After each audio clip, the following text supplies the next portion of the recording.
प्रार्थना कंबर पाठल्यानंतर हातांची मुद्रा, डोळे बंद, मन शांत, लक्ष कपाळाच्या मध्ये दीर्घ श्वास घेऊन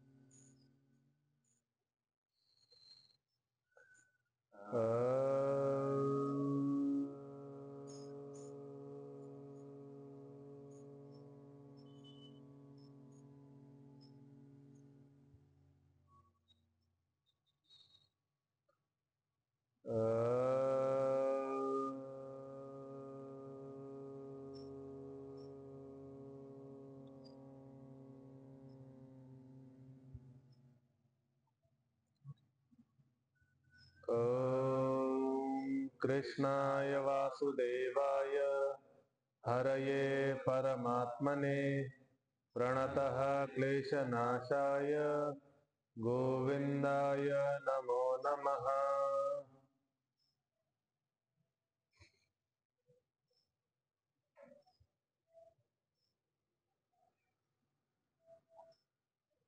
चलो तिसरा अध्याय सुरुवातीपासून उच्चारण।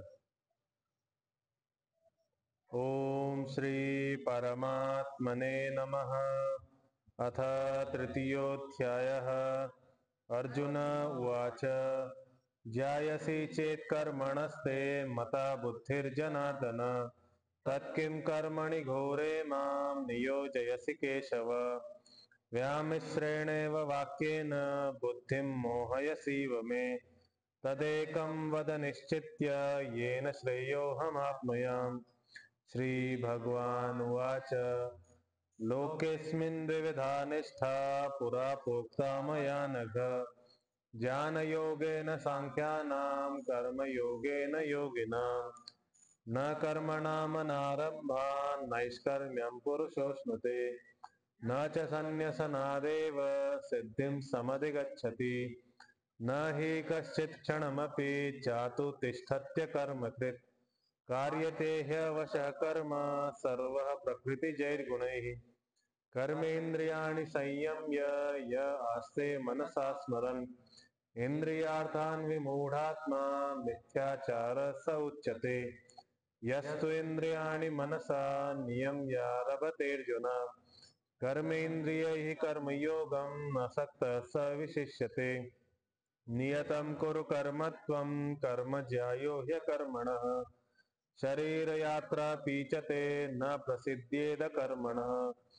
यज्ञार्थात् कर्मणोऽन्यत्र लोकोऽयं कर्म बन्धनः तदर्थं कर्म कौन्तेय मुक्तसङ्गः समाचर।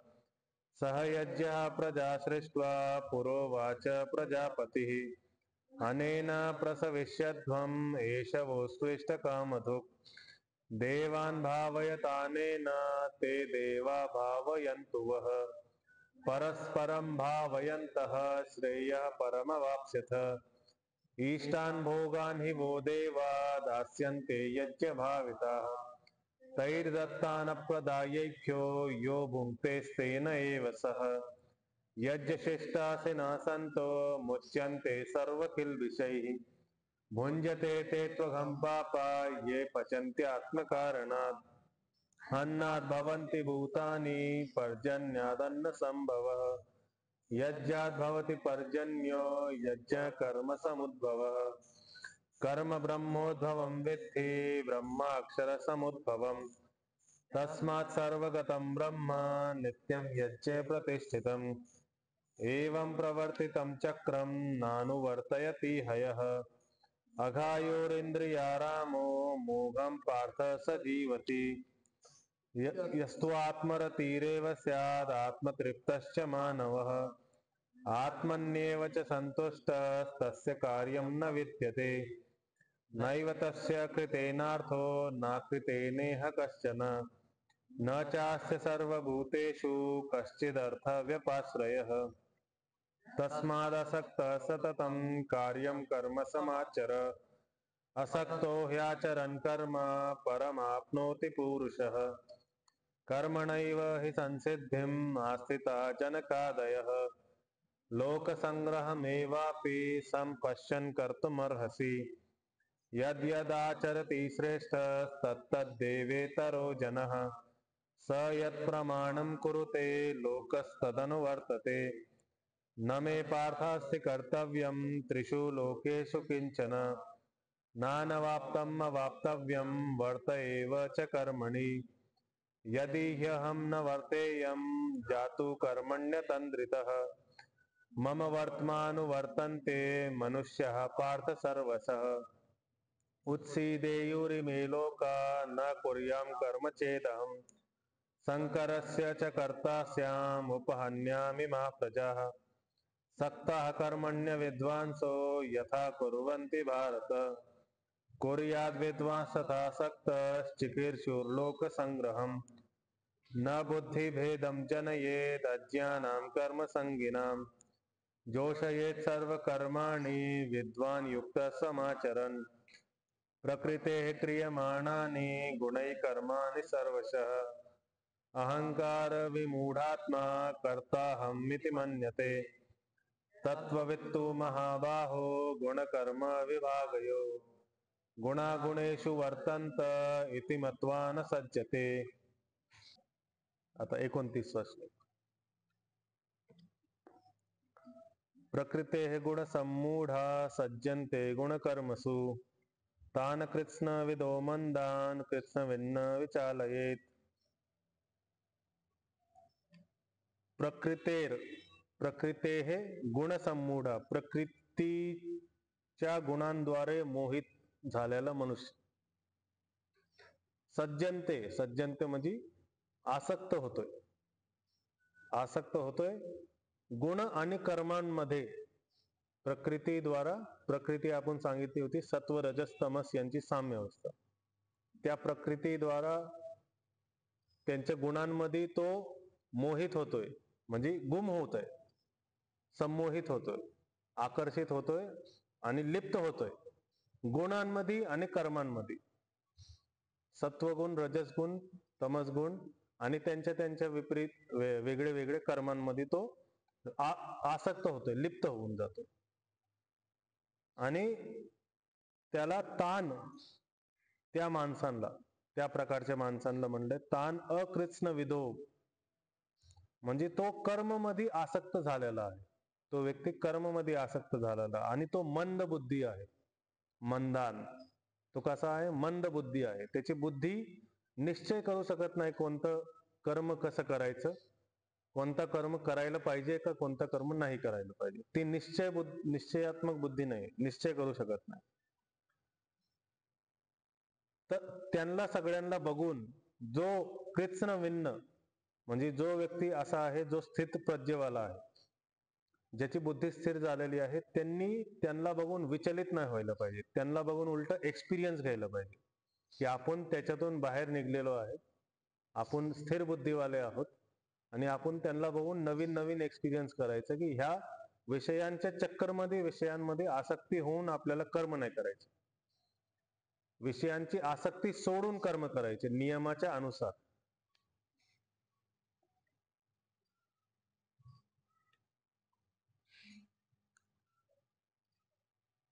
तर इथं एक सामासिक पद आहे गुणसम्मूढा. गुणसम्मूढा सामासिक पद आहे. त्याचा विग्रह केला तर गुणांद्वारे संमोहित झालेला चित्त किंवा गुणांद्वारे संमोहित झालेला मनुष्य असं. आणि गुणकर्मसु, गुण आणि कर्मांमध्ये, गुण आणि कर्मांच्या विषयामध्ये असं. हे पण सामासिक पद आहे. गुण आणि कर्म यांच्या विषयांमध्ये, सप्तमी विभक्ती अधिकरणला सांगतो. तर गुण आणि कर्मांच्या विषयामध्ये असा अर्थ निघतो. ह्याच्यामध्ये ही एक क्रिया आहे विचालयेत आणि सज्जनते. सज्जनते म्हणजे संग होणे, आसक्ती होणे. विचालयेत म्हणजे विचलित होणे. तर इथं कृत्स्नविन न विचालयेत, कृत्स्नवित दकारला न झालं आणि न विचालयेत असं. तर विचालयेत म्हणजे विचलित होणे, न पुढे लावला त्याच्यामुळं अर्थ झाला न विचलित होणे. कृत्स्नवित म्हणजे एकनिष्ठ झालेला मनुष्य. कृत्स्न म्हणजे तसं असतं संपूर्ण. कृत्स्न म्हणजे संपूर्ण, विद म्हणजे ज्ञान. तर संपूर्ण नॉलेज ज्याच्याजवळ आहे तो प्रत्येक गोष्टीला वेगळं वेगळंच बघणार, आहे का नाही? तो पृथक पृथकच, त्याला स्पष्ट आहे ही गोष्ट अशी करायची, ही गोष्ट अशी करायची, ही गोष्ट नाही करायची, ही गोष्टच करायची, असं त्याला स्पष्ट आहे. आणि अकृत्स्नविद म्हणजे त्याचा विपरीत. ठीक आहे, अ लावला तर अ भरपूर ठिकाणी लागतो, कधी कधी अ लागत नाही तर दुसरे शब्द लागतात, न लागतात, अन लागतात, असं. तर हे शब्द एकच आहे, फक्त एकामध्ये संपूर्ण ज्ञानी मनुष्य आहे, एकामध्ये भोगी मनुष्य आहे, कामकामी मनुष्य आहे. जसं आपण आधीच्या श्लोकांमध्ये कामकामी एक शब्द आला होता, तर कामी मनुष्य आहे, आसक्त झालेला मनुष्य आहे. तर इथं संधी बघूयात आपण. पहिल्या शब्दामध्ये संधी आहे प्रकृते, हे विसर्गला र झाला, र ग च्या वरती चढला. प्रकृतेर गुण सम्मूढा, सज्जनते गुण कर्मसु, कोणतीही संधी नाहीये. तान आणि अकृत्स्न विदो, तान आणि अकृत्स्न विदो मध्ये जुडलाय, शब्द जुडले. तान हलंत होता, अर्धा अक्षर होता, न सोबत अकार जोडला. ठीक आहे, तान कृत्स्न विदो मंदान. मंदान सोबत पण कृत्स्न विन, कृत्स्न विद शब्द होता, द होता, द ला नकार झाला न पुढे असताना, आणि न फक्त सोबत जोडलाय. तर मंदान कृत्स्न विन न, दोन न आहे, कृत्स्न विन न विचालय. पहिला पाद आहे प्रकृतेर गुण सम्मूढा, दुसरा आहे सज्जनते गुण कर्मसु, तिसरा आहे तान कृत्स्न विदो मंदान, तान कृत्स्न विदो मंदान, असं म्हणायचं. न पूर्ण म्हणायचं, तानचा न पूर्ण म्हणायचं, तान कृत्स्न विदो मंदान, मंदान पर्यंत. चौथा पाद आहे कृत्स्न विन्न विचालयेत, दोन न आहे, कृत्स्न विन्न विचालयेत. ठीक, आपण 3 वेळेस उच्चारण घेणार, त्याच्यामध्ये मी पहिला पाद म्हणणार, परत तुम्ही म्हणणार, मी दुसरा पाद म्हणणार, परत तुम्ही म्हणणार, असं असं 3 वेळेस म्हणणार आणि 2 वेळेस सोबत म्हणणार. ठीक, तर उच्चारण घेऊयात. प्रकृतेर गुण सम्मूढा, गुण सम्मूढा, सज्जन्ते गुण कर्मसु, सज्जन्ते गुण कर्मसु, तान कृत्स्न विदो मंदान, तान कृत्स्न विदो मंदान, कृत्स्न विन्न विचालयेत, कृत्स्न विन्न विचालयेत. आता सगळे सोबत म्हण. प्रकृतेर गुण सम्मूढा, सज्जन्ते गुण कर्मसु, तान कृत्स्न विदो मंदान, विन्न विचालयेत. प्रकृतेर गुण सम्मूढा, सज्जन्ते गुण कर्मसु, तान कृत्स्न विदो मंदान, कृत्स्न विन्न विचालयेत. पुढचा श्लोक. मयि सर्वाणि कर्माणि सन्न्यस्य अध्यात्मचेतसः, निराशेर्निर्ममो भूत्वा युध्यस्य विगतज्वरः. हे आता बघा, युध्यस्व क्रिया आलेली आहे, ह्याचा अर्थ असा आहे की श्रीकृष्णजी आदेश करू राहिले की युद्धासाठी उभे राहा. तर मयि सर्वाणी, माझ्यामध्ये, मयि सप्तमी मध्ये आलाय, अधिकरण आहे माझ्यामध्ये, अर्थ आहे माझ्यामध्ये. मयि सर्वाणी कर्माणी, सगळ्या कर्मांना माझ्यामध्ये समर्पित कर. संन्यस्य, समर्पित कर, सोडून दे, माझ्यामध्ये सोडून देत, म्हणजे तू फक्त निमित्त बन, मी काम करतो, असं. संन्यस्य, संन्यासीचा अर्थ पण असा असतो की तो सगळ्या विषयांना, इंद्रियांच्या भोगांना सोडून देत असतो आणि मग आत्मतत्वासाठी फक्त प्रयत्न करत असतो, त्यामुळे त्याला संन्यासी म्हणलेला आहे. हे संन्यास, हे संन्यस्य शब्द आला त्यामुळे तो प्रसंग सांगितला की संन्यस्य म्हणजे सोडणे. ठीक आहे, तर अर्जुनाला सांगतात की तू सगळे कर्म मला सोडून दे, माझ्यासाठी सोडून दे. अध्यात्म चेतस, कोणत्या चित्ताने? अध्यात्म वृत्तीने, अध्यात्म चेतसाने. अधि आत्मा, अधि उपसर्गपूर्वक आत्मा शब्द आहे. अधि म्हणजे आत्म्याला बघण्यासाठी तू प्रयत्न कर आणि तसा तुझा चित्त बनव, तर तू अध्यात्म चेतस होईल. अध्यात्म चेतसा. निराशीर, आणि कसं होऊन? निराशीर होऊन. निराशी म्हणजे असं नाही निराश दुःखी होणे, कारण की लोकसंसारामध्ये निराश होणे म्हणजे दुःखी होणे. तर निराशचा खरा अर्थ असा नाहीये. शास्त्रांमध्ये निराश जिथं शब्द येतो तिथं अर्थ असतो की आशा सोडून देणे. आपण दुःखी होतोय म्हणजे आपण आशा सोडून देतोय, पण आपण दुःखी होऊन जातोय, आपण द्वेष पण ठेवतो. इथं फक्त आशा सोडायची, इथं द्वेष नाही ठेवायचा. आणि आशा कशी सोडायची? एका वस्तूला तुम्हाला घ्यायचंय पण तुम्ही घेऊ शकले नाही, ती वस्तूची आशा सोडून द्यायची.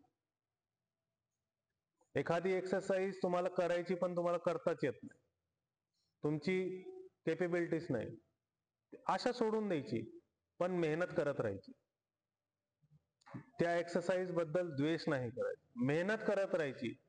ते वस्तू घेण्यासाठी पैशांची मेहनत करत राहायची, पण द्वेष नाही करायचा. असं निराशीर ही आशा सोडून दे, की युद्ध मध्ये जिंकणार आहे का हारणार आहे ती आशा सोडून दे. निर्मम, निर्मम एकदा आधी पण आला होता. ममता रहित, जसं आईला बाळा ममता असते, म्हणजे आई खूप बाळाला लाड करत असते आणि त्याला स्वतःपासून दूर जाऊन देत नाही, म्हणजे लहानपणामध्ये पण जाऊन देत नाही, मोठे झाल्यावर पण जाऊन देत नाही. निराशीर निर्ममो भूत्वा, असं होऊन, निराशी होऊन, निर्मम होऊन. युद्धस्व, हे पार्थ, हे अर्जुन, युद्ध कर, कमांड देते. विगत ज्वर, ज्वरांना रहित करून. ज्वर म्हणजे रोग, ठीक आहे. ज्वर म्हणजे शोक, रोग, शोक, संताप, असे 3 अर्थ निघू शकतात. शोक आणि संतापला सोडून, विगत म्हणजे सोडून, ठीक.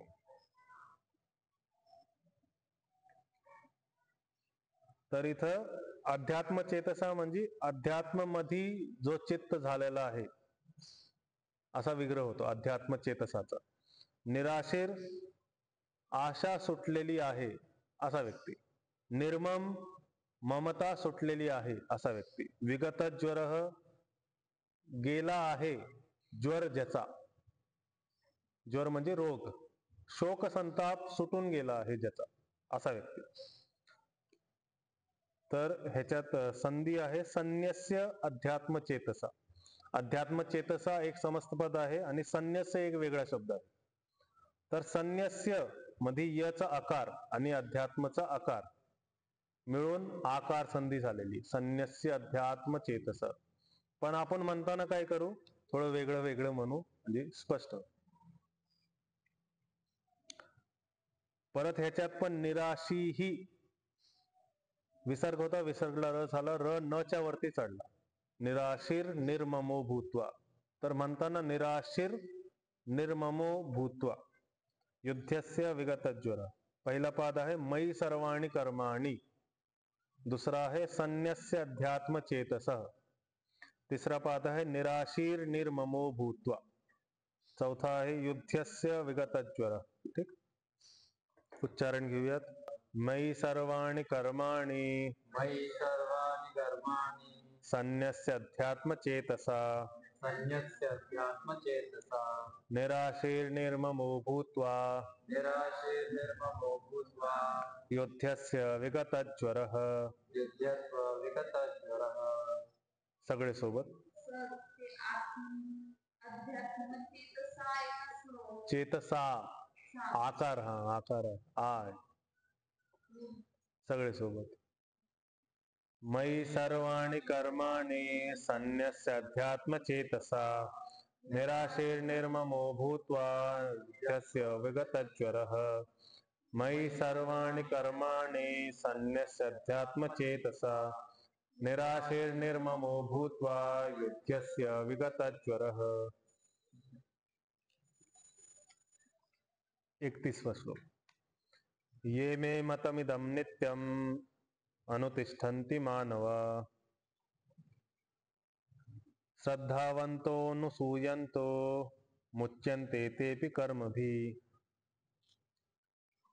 ये मे जे जे लोक जे मानव, ठीक आहे. शेवटच्या शब्दासोबत ये जोडतो. ये सर्वनाम पद आहे.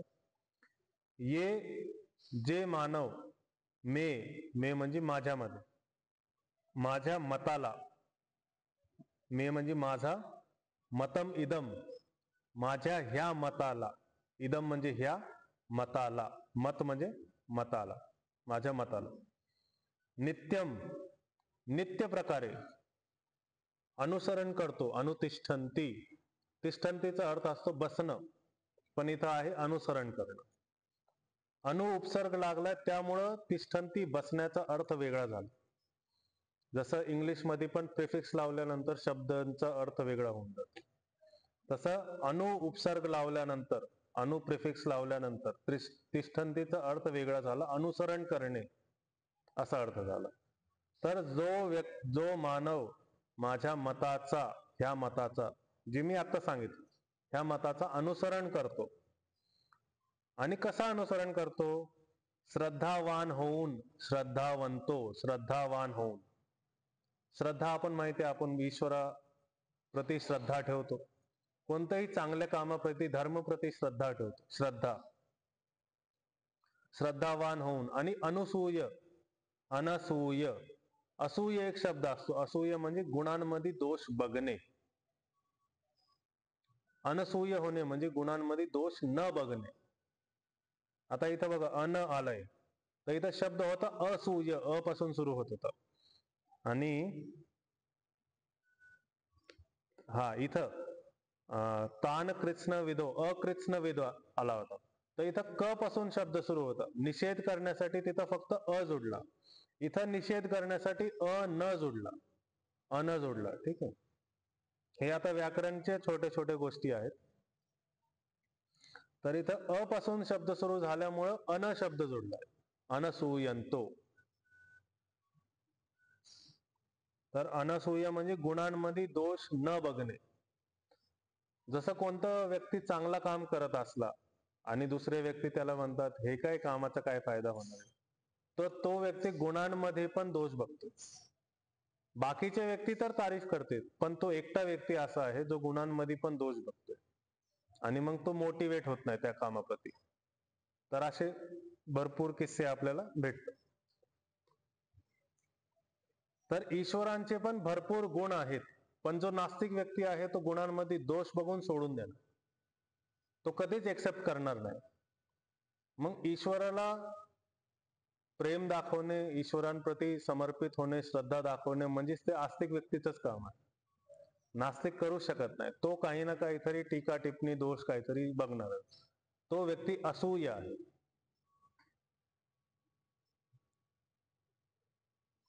अनुसूयंतो असं राहिल्यानंतर मुच्यंते ते बी कर्मभी, म्हणजे ते कर्मबंधनापासून मुच्यंते मुक्त होऊन जाणार. ते पी ते मानव, ते मानव पण कर्मबंधनापासून, कर्मभी फक्त कर्म लिहिलंय, तर कर्मबंधनापासून, कर्मफलच्या चक्रामधून मुक्त होऊन जाणार. ठीक आहे. तर मतम आणि इदम मध्ये फक्त शब्द जोडले, मतम इदम, मतम इदम. नित्यम अनुतिष्ठन्ति मध्ये पण शब्द जोडला, नित्यम अनुतिष्ठन्ति. श्रद्धावंतो, वंतः, श्रद्धावंतः, अनुसूयंतः असा शब्द होते. विसर्ग होता, विसर्गला ओकार झाला अ पुढे असताना. इथं पण विसर्गला ओकार झाला म पुढे असताना. आणि इथं ओकार झाला पण अ एस साइनच्या पाठीमाग सायलेंट. श्रद्धावंतो, अनुसूयंतो मध्ये एस आहे बघा, तर एसच्या पाठीमाग अनुसूयंतोचा जो अ आहे तो पाठीमाग जाऊन सायलेंट झाला, त्याचा उच्चारण होणार नाही. श्रद्धावंतो न सूयंतो असं उच्चारण, पण अ मनामध्ये ठेवायचा आहे, कारण की शब्द अनसूय आहे. मुच्यंते ते पी, इथं पण ते सप्तमी मधला आहे. आणि अपी, अपीला पण सेम संधी झालेली की अ या अवग्रह चिन्हच्या एसच्या पाठीमागे सायलेंट झालं, कर्म भी. ठीक.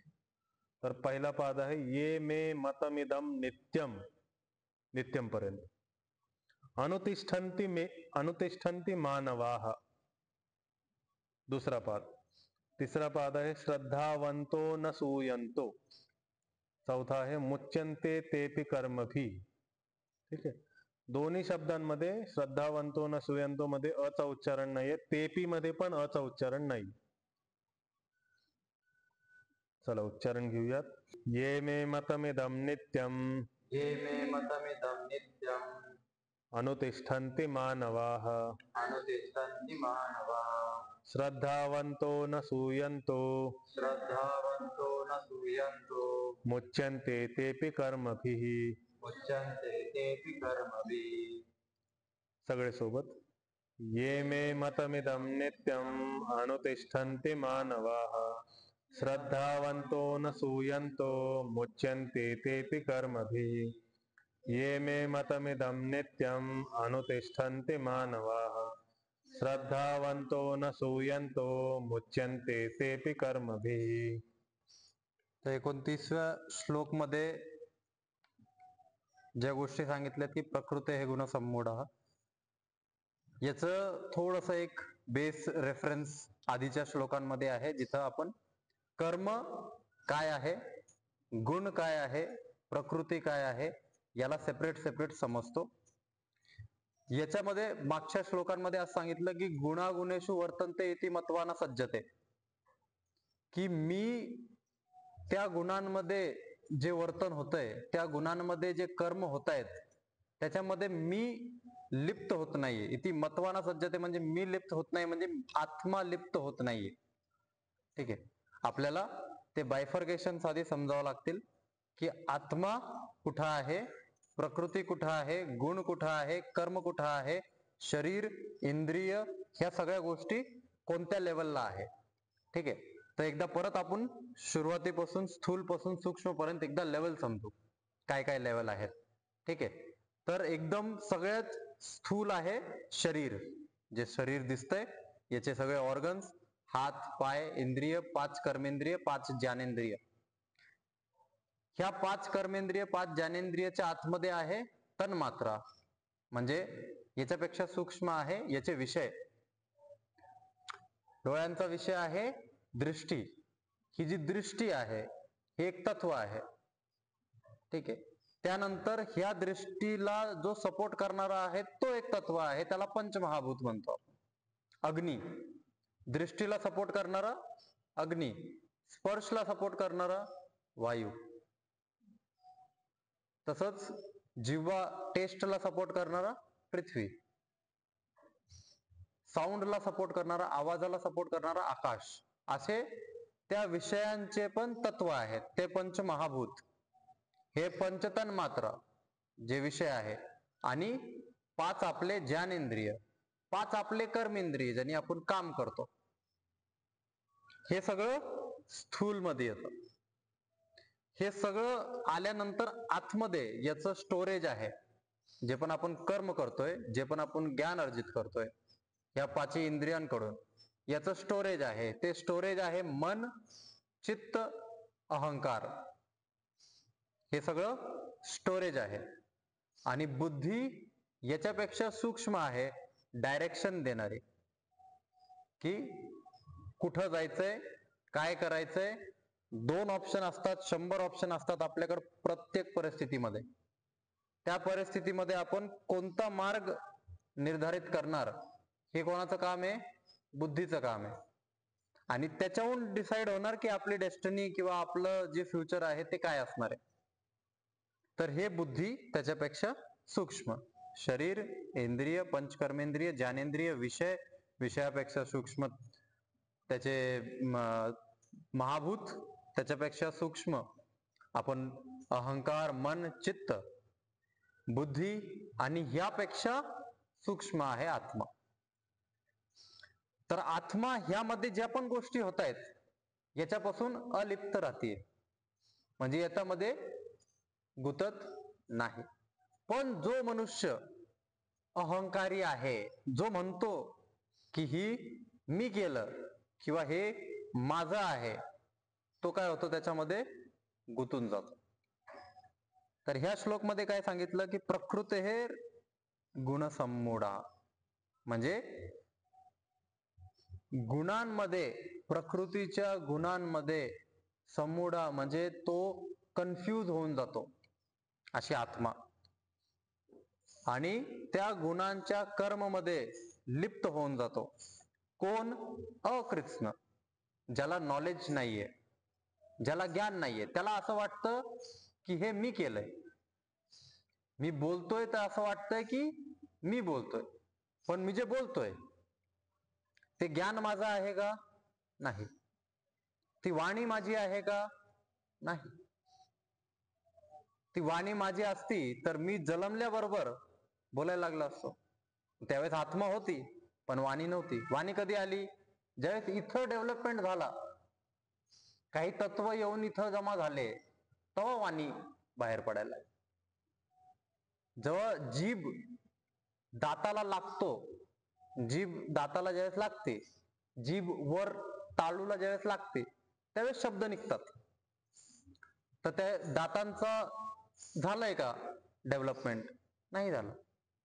लहानपणी जिभीचा डेव्हलपमेंट झालाय का? नाही झाला. गळ्याचा डेव्हलपमेंट झालाय का? नाही झाला. मग लहानपणी बोलता येत नाही, पण आत्मा तर आहे ना.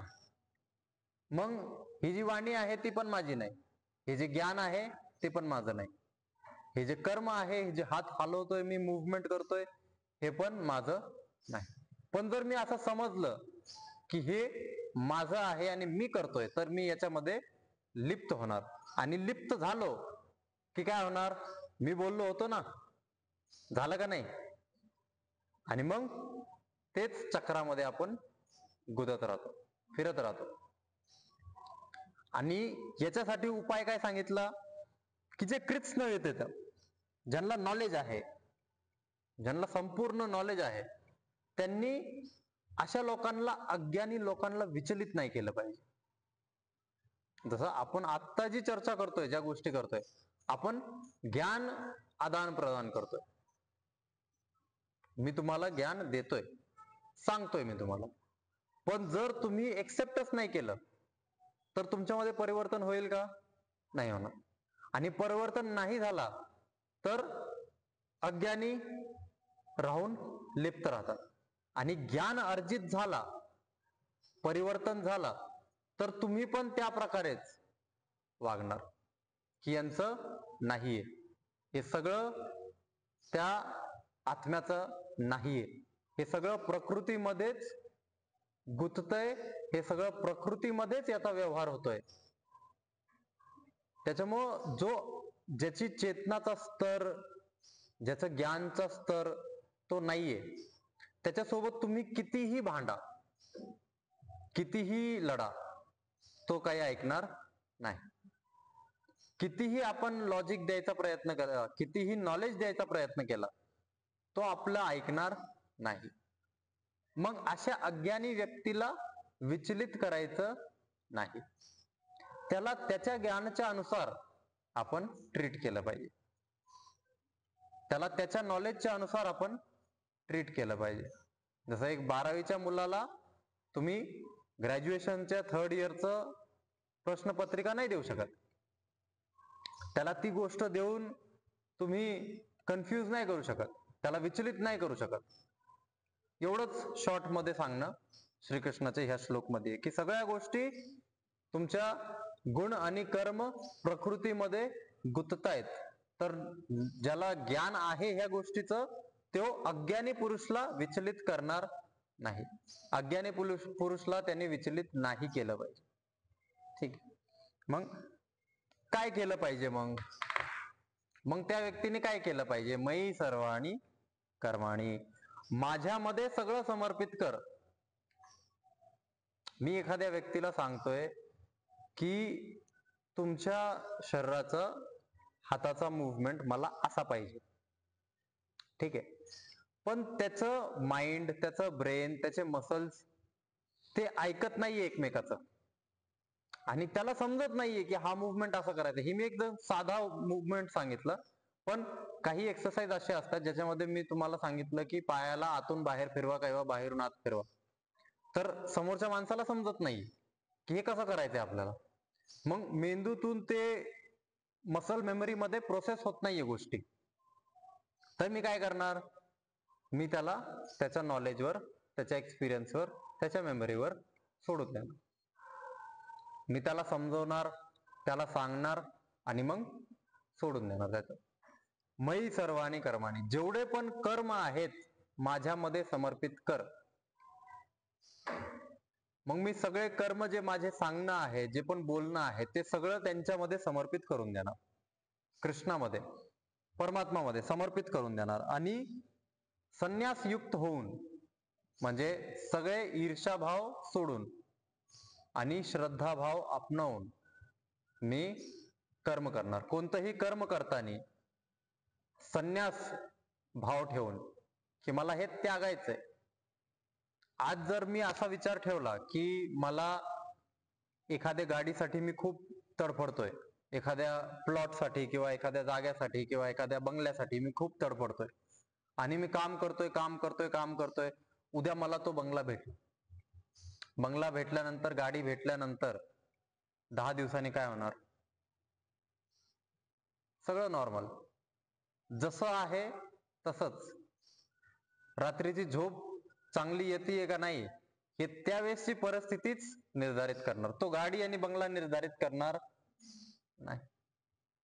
ही ज्ञात पाहिजे, हे ज्ञान पाहिजे की मी जे अस्तित्व उभा केलंय, मी जे शरीर उभा केलंय, हे मला सोडायचंय. हे ज्ञात नसतं. आपल्याला असं वाटतं की आपल्याला माहित आहे की हे सोडायचंय, पण आपण याच्याविषयी जागृत नसतो. उदाहरणासाठी, आत्ता जर आपण विचार केला की माझ्यासोबत माझी आई कायम राहणार नाही, माझ्यासोबत माझी मुलगी कायम राहणार नाही, माझ्यासोबत माझा नवरा कायम राहणार नाही, किती डिफिकल्ट वाटतं हे गोष्टी. मग ह्याविषयी आपण ज्ञात राहिलो पाहिजे, कायम आपल्याला याची जाणीव राहिली पाहिजे. अशी भावना ठेवून जर आपण कर्म केलं तर आपण कसं कर्म करणार की हा व्यक्ती माझ्यासोबत एवढा चांगला वागला, हा व्यक्ती माझ्यासोबत कायम राहणार नाही, तर मी घरी गेल्यानंतर जेवणासाठी की तू चांगलं जेवण नाही बनवलं, नमक किंवा भाजी त्याच्यामध्ये थोडीशी नमक जास्त आहे किंवा भाजीमध्ये थोडस तिखटपणा जास्त आहे, त्याच्यावर मी लढणार का त्याच्यासोबत? त्या गोष्टीवर मी चिडचिड करणार का त्याच्यासोबत? कधीच नाही. या गोष्टीची जाणीव असली तर, आणि जाणीव नसली तर तिथं तर चिडचिड करणार, पण तो व्यक्ती गेल्यानंतर पण रडणार की मी केलं असतं ना, मी चांगलं केलं असतं ना. किती वेळेस तुम्ही ऐकलं असं? मनुष्य गेल्यानंतर म्हणतात की तुम्ही काल म्हणले होते ना मी असं असं करेल, मी हे करणार, मग तुम्ही थांबले असते ना, मी केलं असतं ना सगळं तुमच्यासाठी. पण मग त्यावेळेस का नाही वागले तसं? त्यावेळेस ज्ञात नव्हतं आणि असंच लिप्त होतं माणूस. मग 3 महिन्यांनी 6 महिन्यांनी सगळं विसरून जाणार, सगळं नॉर्मल होणार, परत काहीतरी येणार, गुण कर्म प्रकृतीचे परत फिरणार आणि परत त्यामध्ये लिप्त होणार. मग याने काय होतं, माणूस कर्मबंधन मध्ये कंटिन्यू अडकत राहत, गुतत राहत. मग ज्याच्यामधून जर बाहेर निघायचंय तर आपल्याला ज्ञान अर्जित करणं गरजेचं. आपल्याला ही जाणीव राहणं कायम की हे सगळं आपल्याला त्यागायचंय. उद्याच्याला एक हात गेला तर हा हात माझा नव्हताच कधी, असं जर मानून मी कायम चालतोय तर हात गेला तरी मी काम करत राहणार. किती लोक आहेत आजच्या काळामध्ये ऍक्सिडेंट मध्ये हात गेले, पाय गेले तरी काम करत राहतात, मेहनत करत राहतात. आणि किती लोक आहेत जे फक्त हात गेला तरी डिप्रेशन मध्ये जातात, एक बोट गेलं तरी डिप्रेशन मध्ये जातात की याच्यामुळे मला काय काय करता नाही येते. मग अशा सगळ्या गोष्टींना त्याग करून, सगळ्या गोष्टींचा त्याग करून श्रद्धावान होऊन आपण कर्म केले पाहिजे. त्याच्यामुळं निराशा, आता असे शब्द ज्यावेळेस मी बोलतो, अशा गोष्टी ज्यावेळेस मी बोलतो, त्याच्यावेळेस असं वाटतं ना किती निराशाजनक गोष्टी आहेत. तेच सांगितलं की निराशाजनक होऊनच काम करायचंय. निराशी निर्ममो भूत्वा, की असं ह्या प्रकारे निराशी होऊन, ह्या प्रकारे माझं नाही, निर्ममो म्हणजे माझं नाही असं मानून कर्म करायचंय. तर आपण कसं कर्म करणार? किती श्रद्धावान होऊन आपण कर्म करणार? आणि त्याच्यामुळं श्रीकृष्ण म्हणतात की युद्ध कर. ह्या आजाराला, या आळस्याला, ज्वर याला सोडून दे, ह्या आळस्याला सोडून दे, ह्या आजाराला सोडून दे आणि युद्ध कर. युद्ध का कर? की हेच तुझा धर्म आहे, हाच नियमबद्ध तुझा कर्म आहे आणि तुझ्या धर्मानुसारच तुला सगळ्या गोष्टींचं पालन करावं लागणार. मी 31व्या श्लोक मध्ये ये मे मतम इदम नित्यम, असे कर्म आपल्याला किती दिवस करावं लागतील? नित्यम असं जे मी सांगितलंय, माझ्या मतामध्ये जे कर्म आहे हे तुला नित्य म्हणजे कायम करावं लागतील, कायम करावं लागतील, निरंतरतापूर्वक करावं लागतील. आणि याचं अनुसरण, या कर्मांचं अनुसरण तुला आयुष्यभर सत्कार, सकारात्मक भावनेने, श्रद्धा भावनेने, त्याग करून असे कर्म करावं लागते. मग काय होणार? मग मुच्यन्ते तेपि कर्मभिः, म्हणजे सकाम कर्मापासून पण तू, कर्माच्या फलांपासून पण तू मुक्त होऊन जाणार. एक निष्काम कर्म असतात, एक सकाम कर्म असतात. निष्काम कर्म कोणतं आहे? आपण, तुम्ही तुमच्या मुलांसाठी जे केलं, मुलांसाठी आपण काय केलं? खूप मेहनत केली, पैसा कमवला, त्यांनी आज 2000 5000ची गाडी किंवा काही पण गोष्ट मागितली, आपण त्यांना देऊन टाकली. हे निष्काम कर्म आहे. कसं निष्काम कर्म आहे? की याच्या पाठीमागं तुमचं काही कामना नाहीये की मी 5000ची गाडी दिली तर त्यांनी मला 50,000ची गाडी दिली पाहिजे, अशी कामना नाहीये. अशा कामला आपण काय म्हणतो? निष्काम कर्म.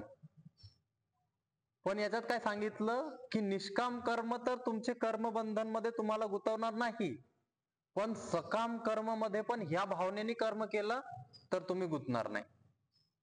जसं सकाम कर्म काय आहे? की मी एखाद्या व्यक्तीसाठी काही काम केलं, तुम्ही तुमच्या शेजारी जे राहतात त्यांच्यासाठी, ते नव्हते घरी 2 दिवस, तर तुम्ही त्यांच्या घराच्या समोर जे कचरा झाला होता ते तुम्ही साफ केला. आता तुम्ही नाही येत 2 दिवस, तर तुम्ही अपेक्षा करता की त्यांनी केलं पाहिजे, तर हे काय झालं? सकाम कर्म झालं. मग अशा सकाम कर्म मध्ये माणूस काय होतो? गुंततो, कर्मबंधन मध्ये गुंततो, कायम गुंतत राहतो. मग की मी केलं तर तू कर, तू केलं तर मी करणार, असं. बायको नवऱ्यामध्ये पण होतं, आई वडिलांमध्ये, मुलांमध्ये पण होतं की तुला मी 18 वर्ष 20 वर्ष 25 वर्ष सांभाळलंय, तर तू आता मला सांभाळ. ठीक आहे, तर हा काय कर्म आहे? हा सकाम कर्म आहे. अशा कर्म मध्ये फसून आपण काय होतो? कर्मबंधन मध्ये गुंततो. पण याच्यामध्ये जर आपण संन्यासयुक्त आणि श्रद्धावान राहिलो तर आपण गुंतणार का? जसं तोच उदाहरण घेऊ आपण. साफ करताना, झाडू मारताना मी असा विचार केला की माझं शरीर काम करतंय, हे शरीर सगळं जमिनीमध्ये, कचऱ्यामध्येच मिक्स होऊन जाणार आहे, याचं काहीही वजूद नाहीये, याला मला त्याग एक दिवस करायचा आहे. तर मी ते कचरापट्टी उचलताना किंवा ते कचरा साफ करताना माझ्या मनामध्ये असा विचार असेल की त्यांनी माझ्या कचरा साफ केला पाहिजे? नाही. आणि मी घरी आल्यानंतर माझ्या समोर कचरा असला तर मी काय करणार? परत माझा कचरा मी साफ करणार. मी असं नाही त्याला जाऊन बोलणार की मी तुझा कचरा त्या दिवशी साफ केला होता, तू नव्हता, तू पण माझा आता कर. जर मी श्रद्धावान असलो, जर मला ही ज्ञात असलं की हे शरीर, हे मन, हे बुद्धी, हे अहंकार, हे प्रकृती, हे गुण, हे कर्म, हे माझे नाही. मी काय करतोय? मी जीव मात्रसाठी माझे निहित कर्म, मला दिसलं कचरा तर मला असं वाटतंय की माझं धर्म आहे ते उचलणं किंवा साफ करणं, तर मी केलं. याच्यामध्ये मी त्याच्यासाठी केलं असं काही नाही. तर अशी भावना ठेवून, अशी श्रद्धा ठेवून ज्यावेळेस आपण काम करतो, बिना ईर्ष्याच्या, बिना त्या मध्ये काही परत भेटलं पाहिजे याची इच्छा ज्यावेळेस आपण कर्म करतो तर आपण लिप्त होत नाही. आणि सकाम कर्म मध्ये पण आपण गुंतत नाही. काही प्रश्न असतील या तिन्ही श्लोकांमध्ये किंवा भगवद्गीताच्या कोणत्याही टॉपिकवर तर विचारा.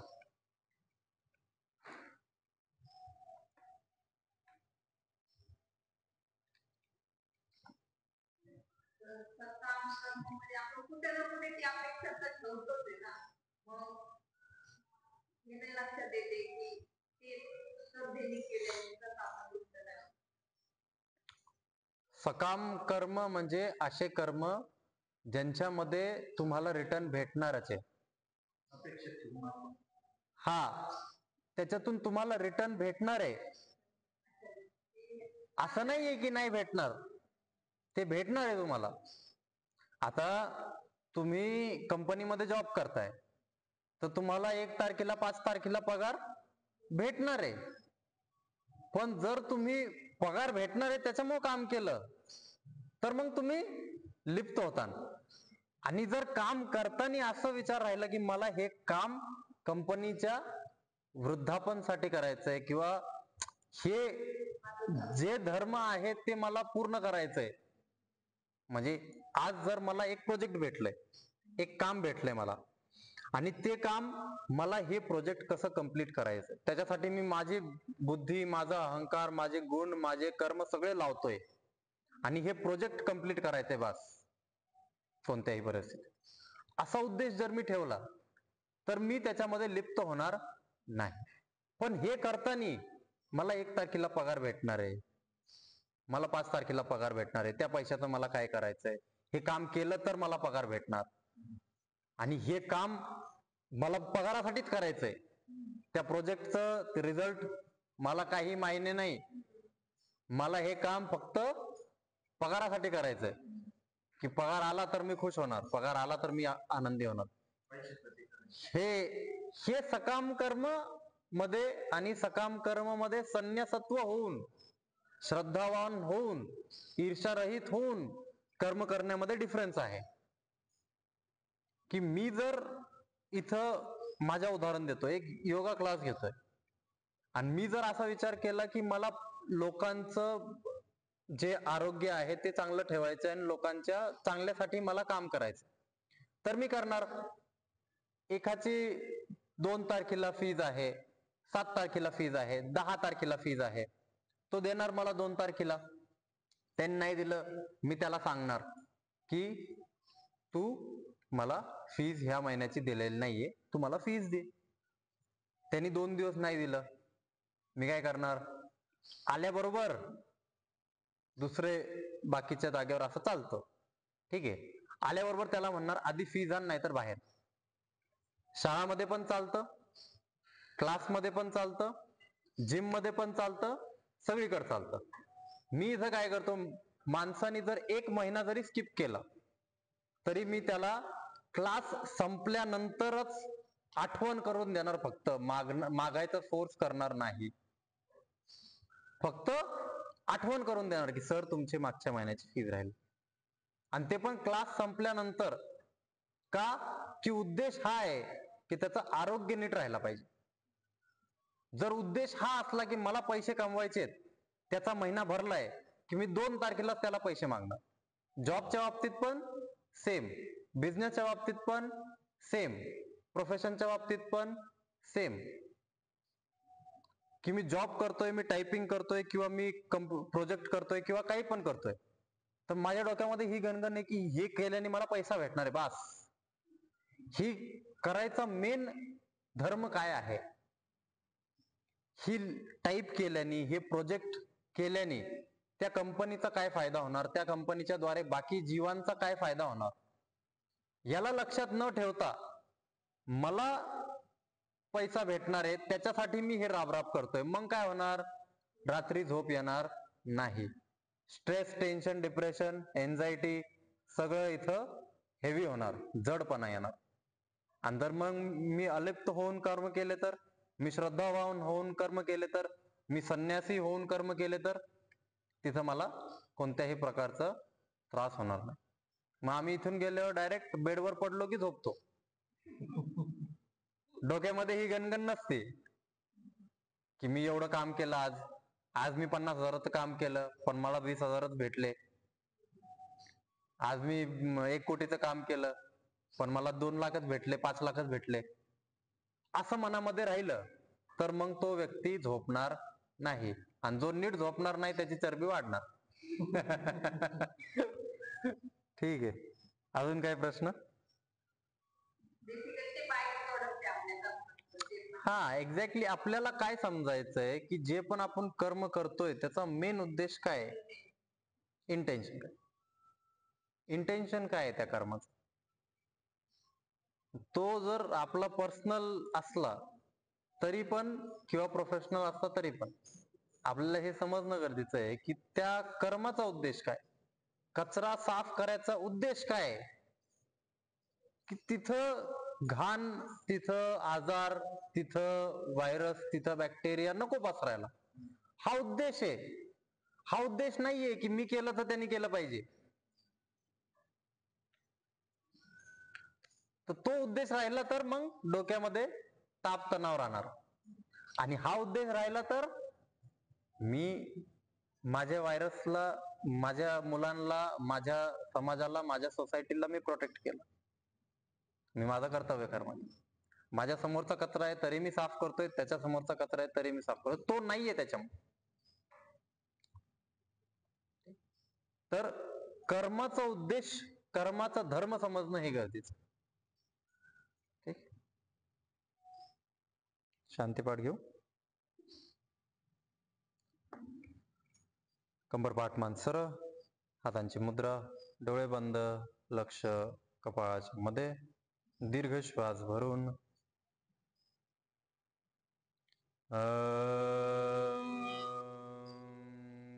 देह शांतिरंतरिक्षगम शांति, पृथ्वी शांतिरापः शांतिरौषधयः शांति, वनस्पतयः शांतिर्विश्वे देवाः शांतिर्ब्रह्म शांति, सर्वं शांति.